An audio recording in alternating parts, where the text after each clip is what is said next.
안녕하세요. 신앙과 생활의 방선기 목사입니다. 오늘은 다른 종교에 대해서 생각해 보도록 하겠습니다.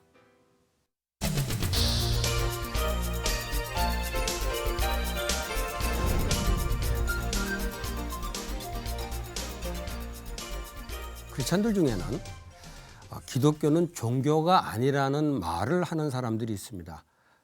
일리가 있는 말입니다.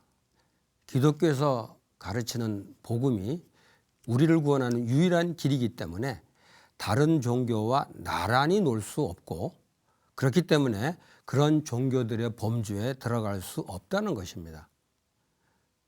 저는 우리 그리스도인들이 이런 생각을 가지고 있어도 된다고 생각합니다. 맞는 말이니까요. 그러나 우리가 살고 있는 사회에서 기독교는 피할 수 없이 다른 종교와 함께 나란히 존재하는 하나의 종교입니다. 현실적으로 그것을 부인할 수도 없고 부인해서도 안 되는 것이죠. 그렇기 때문에 다른 종교를 대할 때 크리스찬은 기독교라는 종교에 속한 사람이라는 것을 인식하고 대해야 될 것입니다.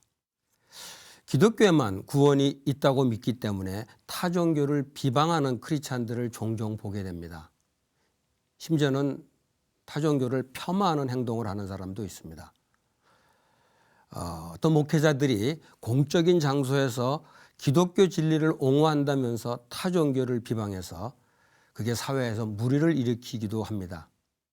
딴에는 자신의 믿음을 드러내기 위해서 타 종교를 비방한다고 하겠지만, 그렇게 하는 것을 믿음의 행동으로 생각하는 거, 이거는 굉장한 착각입니다.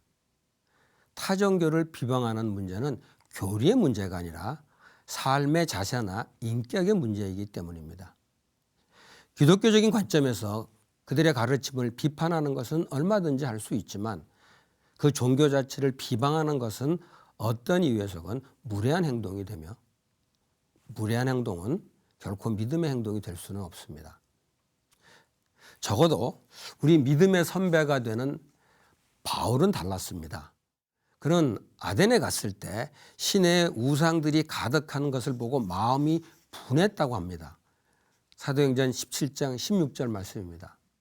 이것은 유일한 하나님을 믿고 그의 아들을 주님으로 믿는 사람에게서 당연히 나올 수 있는 영적인 반응입니다. 그러나 바울은 그렇다고 해서 우상을 섬기는 사람들 향해 비방하거나 무례하게 대하지 않았습니다.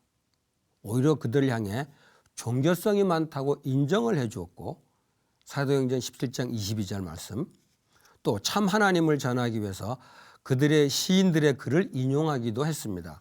17장 28절이죠.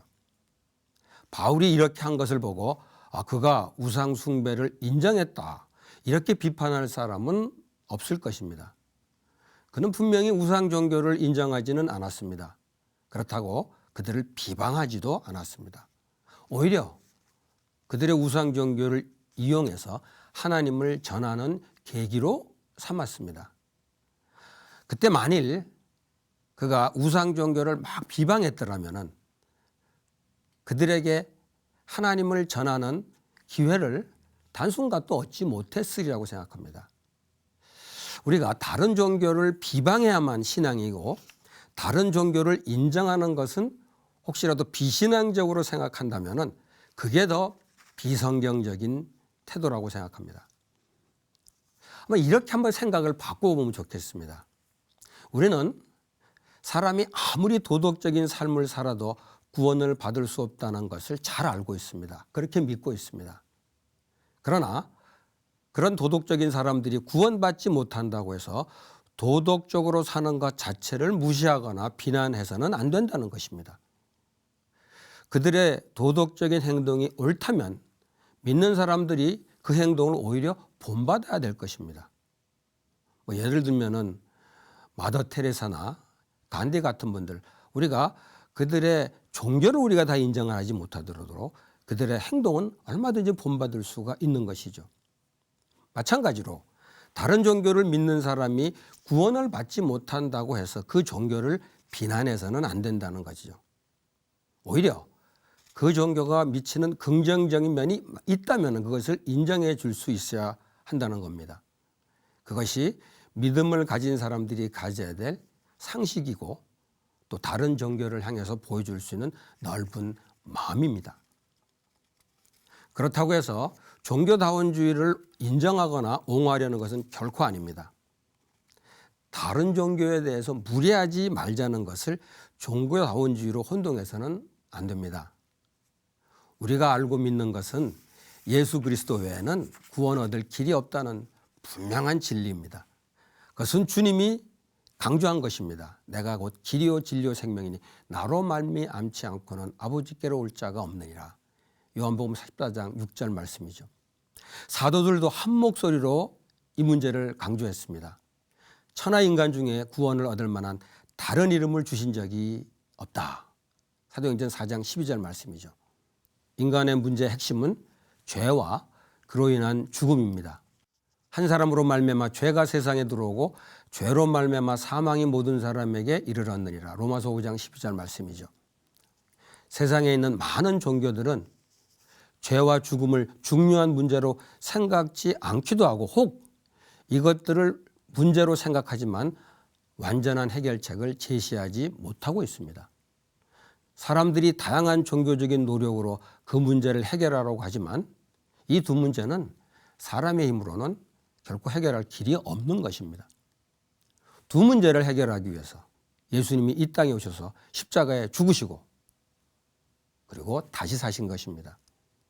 예수님이 세상의 죄 문제를 해결하기 위해 죽으시고 인간의 죽음의 문제를 해결하기 위해서 부활하신 것. 이게 바로 우리가 믿는 복음입니다.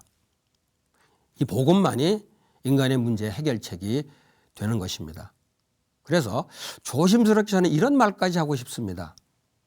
기독교를 만약 종교의 하나로 생각한다면 기독교라는 종교도 이 문제 해결책이 될 수 없다는 겁니다. 해결책은 기독교라는 이름을 가진 조직된 종교가 아니라 예수 그리스도 우리 주님뿐이기 때문입니다. 그러니 다른 종교는 더 말할 것도 없습니다. 다른 종교들은 세상 사람들이 살아가는데 많은 유익을 끼칠 수 있지만 이 두 문제에 대해서 해결책을 주지 못합니다. 그렇기 때문에 다른 종교에는 구원이 없다고 말할 수 있고 또 그렇게 말해야 하는 것입니다. 그러나 그렇다고 해서 그 종교가 사람들에게 유익을 끼치는 것까지 부정할 필요는 없습니다. 또 그런 종교가 실수했다고 해서 굳이 나서서 비방할 필요도 없다는 것입니다. 지금 기독교 안에서 작은 실수라도 하게 되면은 세상 사람들이 비방을 하는 것을 봅니다. 크리스찬으로서 그런 비방을 받게 되면 당연히 기분이 좋지 않습니다. 그렇다면은 다른 사람에게 대접받고자 하는 대로 다른 사람을 대접하라는 말씀 그대로 한다면은 당연히 다른 종교를 비방해서는 안 될 것입니다.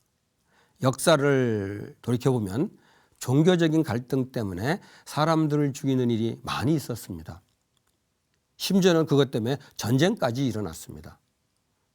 그리고 그 종교 간의 전쟁은 어느 전쟁보다도 좀 잔인했던 것 같습니다. 십자군 전쟁이 그랬고 종교개혁 당시 이 프랑스에 있었던 신교와 구교의 종교전쟁 정말 잔혹했습니다. 또 지금 일어나고 있는 지구상의 갈등도 종교 간의 갈등이 많이 원인이 되는 것을 봅니다. 이런 갈등의 시작이 믿음이 동기가 돼서 그랬는지 모르지만은 결과적으로는 기독교 신앙과는 반대되는 결과가 나타나고 말았습니다. 다른 종교를 원수로 생각해서 그 원수를 미워했다면 그것은 원수를 사랑하라는 주님의 말씀에도 위배되는 것입니다. 정말 주님의 말씀대로 한다면 다른 종교에 속한 사람을 미워하기보다는 오히려 다른 종교에 속한 사람들을 위해서 기도해 주어야 마땅하지 않을까 생각합니다. 이 다른 종교와 갈등의 문제는 가정에서 심각하게 나타납니다.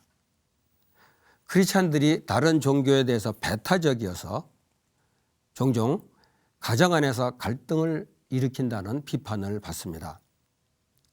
물론 주님도 복음이 들어가면 가정 안에서부터 갈등이 있을 수밖에 없다고 분명히 말씀했습니다. 내가 세상에 화평을 주러 온 줄로 생각하지 말라. 화평이 아니요 검을 주러 왔노라. 내가 온 것은 사람이 그 아버지와 딸이 어머니와 며느리가 시어머니와 불화하게 함이니 사람의 원수가 자기 집안 식구이리라. 마태복음 10장 34절에 36절까지 말씀입니다. 말씀을 근거로 해서 가정 안에서 종교 문제로 갈등이 일어나는 것을 당연시 해서는 안 됩니다. 가정 안에서 종교적인 갈등이 생길 때 타 종교인의 압력에 굴복해서 신학을 타협하는 것은 분명히 안 됩니다. 오늘 이 말씀이 예수님 말씀이 그걸 가르쳐 주는 것 같습니다. 그러나 신앙을 지키겠다는 이유로 종교적인 어떤 힘겨루기를 한다든가 타 종교인들과 공연히 관계를 나쁘게 만들 필요는 없다고 생각합니다. 물론 여기서 비둘기같이 순결하지만 뱀같이 지혜로울 필요가 있습니다. 우리는 가족들 사이의 평화를 위해서 무작정 신앙을 포기하거나 타협해서는 안 됩니다. 그러나 가정 안에 있는 다른 종교를 가진 가족들의 주장이나 권리를 아주 무시해서는 안 된다는 것이죠. 예를 들어서 장례의 방식을 결정하려고 할 때 저는 최대한 기독교식으로 하도록 설득할 필요는 있다고 생각합니다. 그러나 설득이 안 된다고 과격한 방법을 쓰기보다는 서로가 각각의 방법을 인정하도록 하는 것이 바람직하다는 말입니다. 다른 종교가 영적으로는 복음과 하나 될 수 없는 건 너무나도 당연한 일입니다. 그러니까 영적인 갈등은 피할 수가 없습니다. 그러나 주님은 그런 영적인 갈등을 인간적인 어떤 감정을 폭발하는 그런 동기가 되거나 그다음에 그 갈등이 비방이나 폭력 등의 세속적인 방법으로 나타나는 것은 결코 기뻐하지 않을 것입니다. 다른 종교에 속한 사람들도 결국은 복음을 들어야 될 대상들입니다. 그런데 다른 종교를 비방하거나 공격해서 그 종교에 속한 사람들이 복음을 깨닫게 되는 것, 이건 도무지 기다릴 수 없는 일입니다. 오히려 다른 종교를 그 종교를 진리로 인정한다 하는 것이 아니라 그냥 하나의 종교로 인정해 줌으로 기독교의 사랑을 보여주고 그래서 복음에 대해 관심을 갖도록 이끄는 것이 더 바람직하지 않을까 생각합니다. 아마도 그것이 약한 자에게는 약한 자와 같이 되라고 했던 사도 바울의 선교 원리와 맥을 같이 하지 않나 생각합니다. 고린도전서 9장 22절 말씀이죠. 언젠가 모슬렘 지역에 선교하는 분이 하신 말씀이 기억납니다. 그분이 이렇게 말씀했어요. 모슬렘 사람들은 우리가 미워해야 할 대상이 아니라 우리가 사랑하고 위해서 기도해야 할 대상입니다. 이렇게 말했습니다. 동감하게 됩니다. 복음과 관련해서 다른 종교에 대해서 비판할 필요가 있을 때가 있습니다. 그럴 때는 복음을 선명하게 가르치기 위해서 비교할 것은 비교하고 대조할 것은 대조해야 합니다. 그러는 과정에 비판할 것은 분명히 비판해야 합니다. 그럴 때 다른 종교에 대한 지식이 충분하지 못해서 실수하는 일이 없도록 조심해야 합니다. 다른 종교에 대해서 앞서 말했듯이 무례하지 않아야겠지만 또 무지해서도 안 될 것입니다. 만일 충분한 지식이 없다면 자기 지식 한도 내에서 비판을 해야지 그 도를 넘어서지 않도록 해야 됩니다. 그렇게 되면 무지로 인해서 또 다른 무례를 범할 수 있기 때문입니다. 다른 종교와 관련해서 몇 가지 생각해 볼 문제가 있습니다. 공공선을 위해서 다른 종교를 가진 사람들과 함께 일하는 문제도 좀 우리가 고려해야 될 영역이 아닌가 생각합니다. 예를 들어서 사회적으로 공감대를 이루고 있는 어떤 윤리적인 문제라든가 또 사회 봉사하는 문제 이런데 다른 종교와 의견을 같이 하게 될 때 그 일을 위해서 다른 종교와 함께 할 수 있냐는 것입니다. 과거에 경제정의 실천을 하기 위해서 여러 종교인들이 함께 힘을 합했던 적이 있었습니다. 요즘에는 조금 이슈는 다르지만은 이 동성애 문제와 관련해서 종교를 초월해서 의견을 좀 같이 하는 사람들이 힘을 합치는 문제에 대해서 생각해 볼 수 있습니다. 이런 경우에 크리스천들이 어떻게 처신해야 좋을지 조금 난처하게 될 수가 있습니다. 이런 문제에 대해서 모든 크리스천들이 다 동의할 수 있는 답을 찾기는 어려울 것 같습니다. 그래서 저 개인적인 생각을 말한다면 크리스천 개는 그런 일에 함께하는 것이 가능하다고 봅니다. 그러나 교회나 기독교 단체가 공식적으로 함께하는 것은 그렇게 바람직하지 않아 보입니다. 다른 종교와 관련해서 또 하나 우리 천주교회는 개신교 입장에서는 받아들일 수 없는 것들이 많이 있습니다. 가장 심각한 문제는 물론 다들 아는 얘기겠지만 마리아 숭배입니다.